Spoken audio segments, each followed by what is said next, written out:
Gaza में Israeli फौज पर हमास के हमले रुकने का नाम नहीं ले रहे हैं, बल्कि अब हालात इतने खराब हो चुके हैं कि हमास की रफा से लेकर अन्य शहरों तक पकड़ दोबारा मजबूत होती जा रही है और आईडीएफ का हमास का खात्मा करने का मिशन एक पहेली बनता जा रहा है, जो फिलहाल सुलझ नहीं रहा है।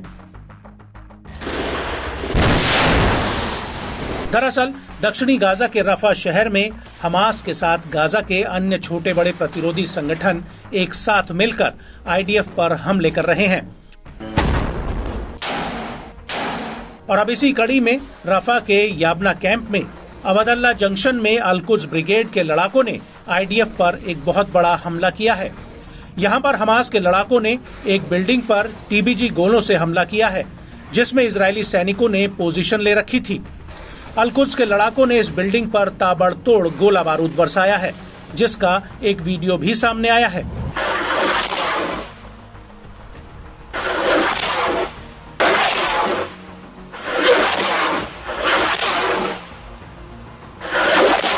इस वीडियो में साफ दिख रहा है कि कैसे अल-कुद्स के कुछ लड़ाके पहले तो एक खंडर पड़ी इमारत में छिपे रहते हैं और फिर ये छिपकर बाहर निकलते हैं और खंडरों के भीतर से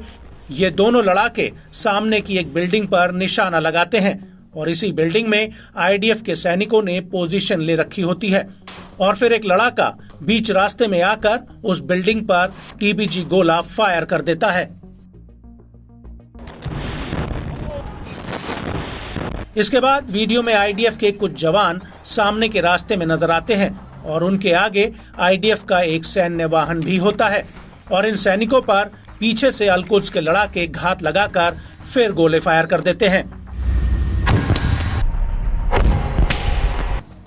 इन हमलों के बीच अल-कासिम ब्रिगेड ने भी दक्षिणी लेबनान से आईडीएफ की 300वीं ब्रिगेड के हेडक्वार्टर पर रॉकेट का एक पूरा साल्वो ही फायर कर दिया। आईडीएफ का ये सैन्य अड्डा शुमैरा में है, जिसे हमास कब्जे वाला उत्तरी फिलिस्तीन मानता है। आपको बता दें कि हमास ने इस हमले का एक वीडियो भी जारी किया है, जिसमें हरियाली के बीच से एकाएक कई रॉकेट दनादन आसमान की तरफ फायर हो रहे हैं।